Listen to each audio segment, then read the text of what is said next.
Heroes. I'm Felicia and I like scary movies, and I feel like I haven't been here in a while. Like, I've been on my channel, but I posted a lot of pre-filmed videos, so I feel like I haven't been sitting here in a while. But before we get into today's video, I have to introduce you to a new friend. So, this guy, I was at my parents' house and my brother was cleaning out his room and found this in a box, just looking up at all of us with a face of evil.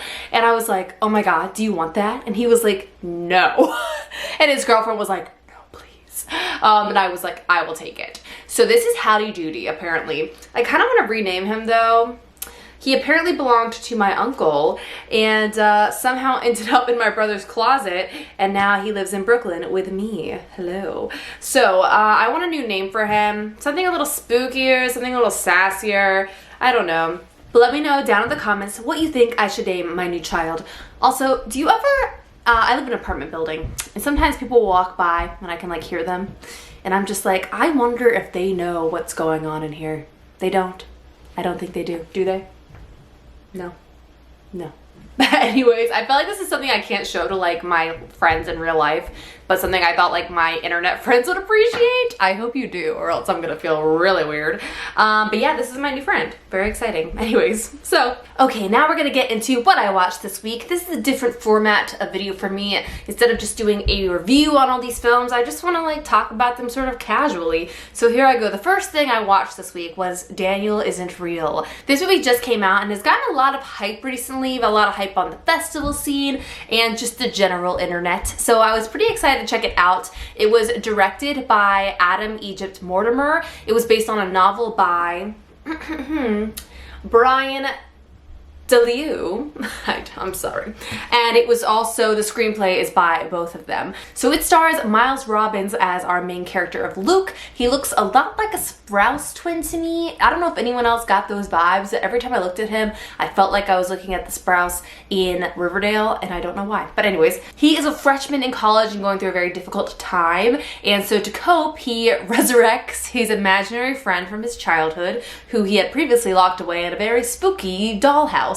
A very spooky dollhouse that I wish I owned. Like, I wish I had that. Oh, so cool. Anyway, his imaginary friend Daniel comes back. He is played by Patrick Schwarzenegger, and these two have a very toxic relationship, and it's super, I thought this was an awesome movie. I should go ahead and say that. I really loved it. I really appreciated their relationship and the sort of idea that I got from it of Daniel being Luke's devil on his shoulder, his truest id, his this piece of him that just wants whatever it wants and it doesn't care about anyone else.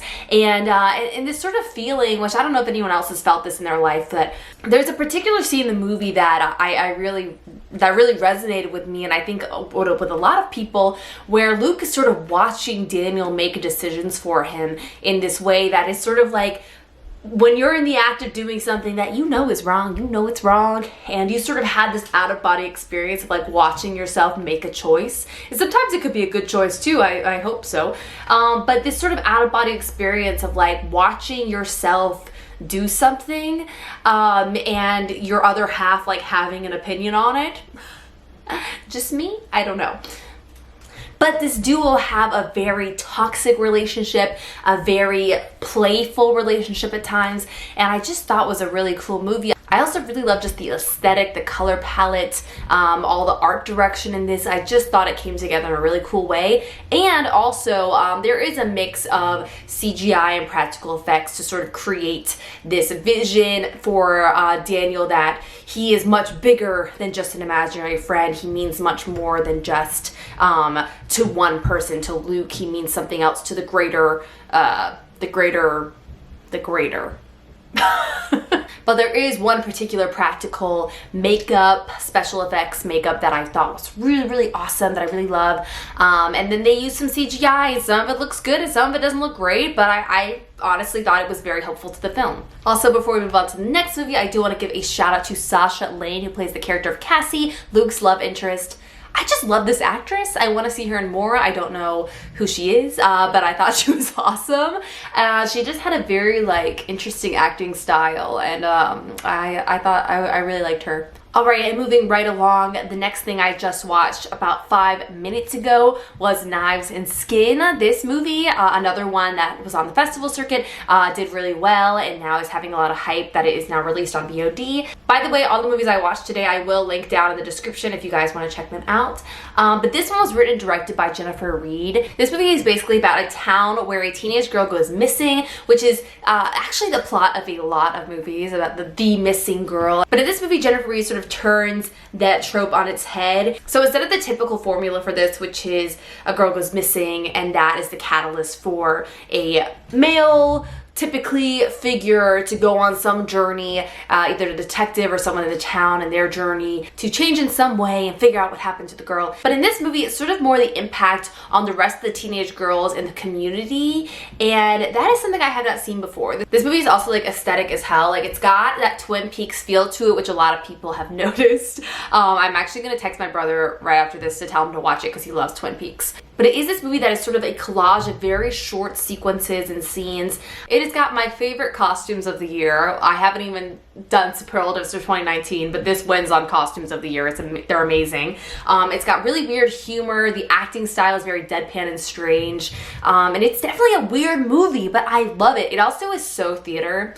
If you don't know, I come from a theater background, and this feels like something I would have directed in a theater world, but just put onto film. And also I was listening to an interview with Jennifer Reed, and they used a lot of theater actors. This was filmed in Chicago, so they have a lot of theater and improv actors. I think you can sort of sense that in the movie, but in a good way, not in an unhelpful way, in a very helpful way, I would say. And the main thing I loved about this movie, besides just the aesthetic of it, is just the image of a teenage girl. I'm always so fascinated and I think a lot of people are, or else they wouldn't be in so many horror movies, but sort of the teenage girl experience is just so fascinating. Obviously I lived it and it's constantly changing as times change, but is also always staying exactly the same in a way. And I think this movie sort of captures it in a really beautiful way. And my favorite line of the movie that stuck with me so hard, and I've never felt so seen, and that line is, "It's worse than it looks." There is a character, she gets tripped, she falls on her face, she's got a bloody nose, she looks in the mirror and she says, "It's worse than it looks." And I was like, right, the teenage girl experience is worse than it looks, and the female experience is worse than it looks, and I just was like, yes. Thank you.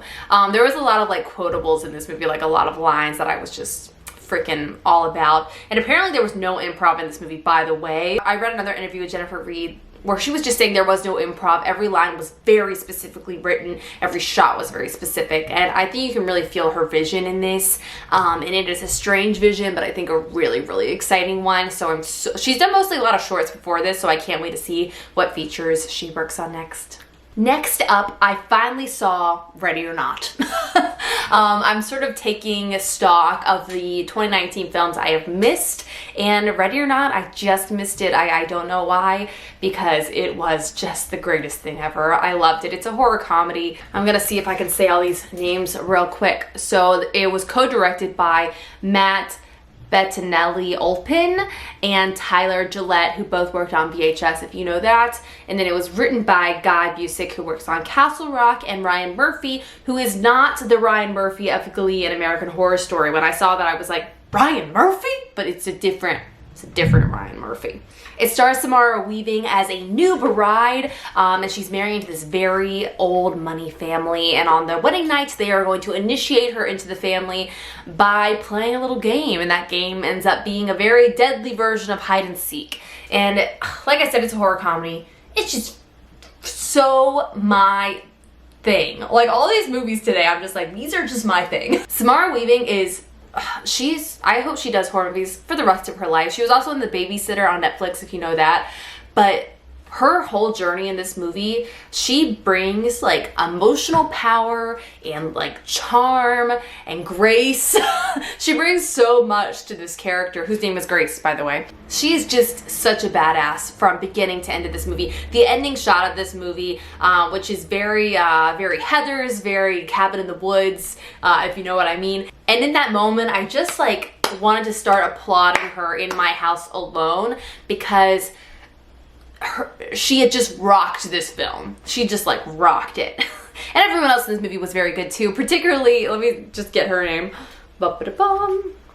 Melanie Scrofano. She plays a character, I believe her name is Emily. She's the one in the trailer who ends up shooting the maid by accident and is like screaming, I don't know what I'm doing! And like she's constantly like everything's about her.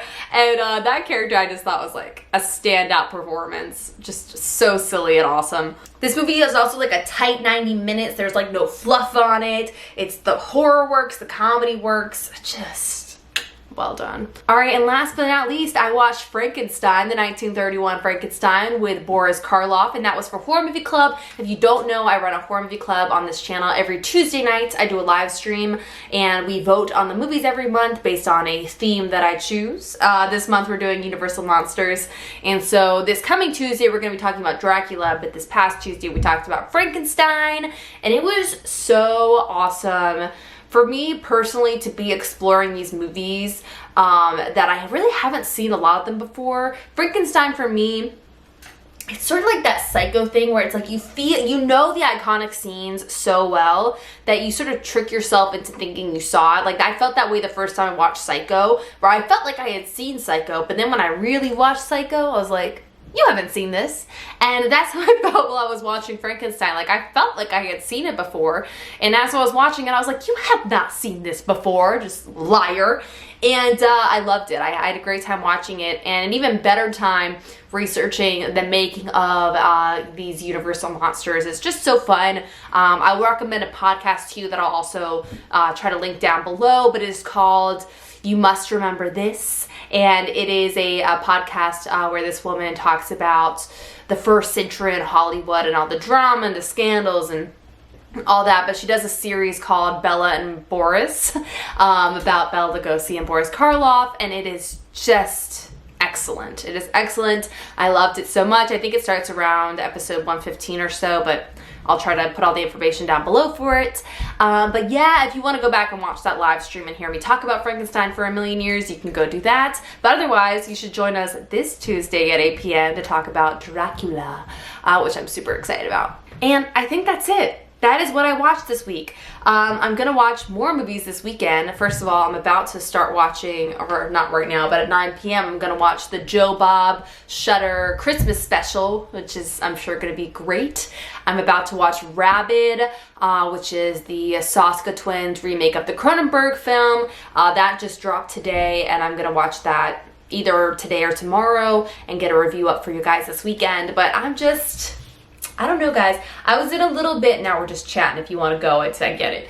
I felt like a little bit in a lull since, I guess, actually the end of October. October was, tough, but I love October. It's my favorite time of year. And then in November, I felt like I sort of took a little break, and then I was slacking a little bit, and then I sort of got in this slacking kind of mood. And not that I wasn't putting up videos, but I just felt like I wasn't like putting up videos where you're just like so stoked. And right now I feel stoked. I'm so excited. Like I am making my calendar, I'm writing my scripts, I'm watching the movies. Also, just so many freaking good movies are coming out right now that I'm in it now. I'm in it. I'm feeling good. Anyways, I'm Felicia. If you haven't yet, hit that subscribe button. And if you want to figure out other ways to hang out with me, it's all listed down below. But yeah, that's it. I hope you all have a nice scream. And let me know what you watched this week. I want to know that in the comments. Name the dummy and tell me what you watched this week. Have a nice scream. Bye.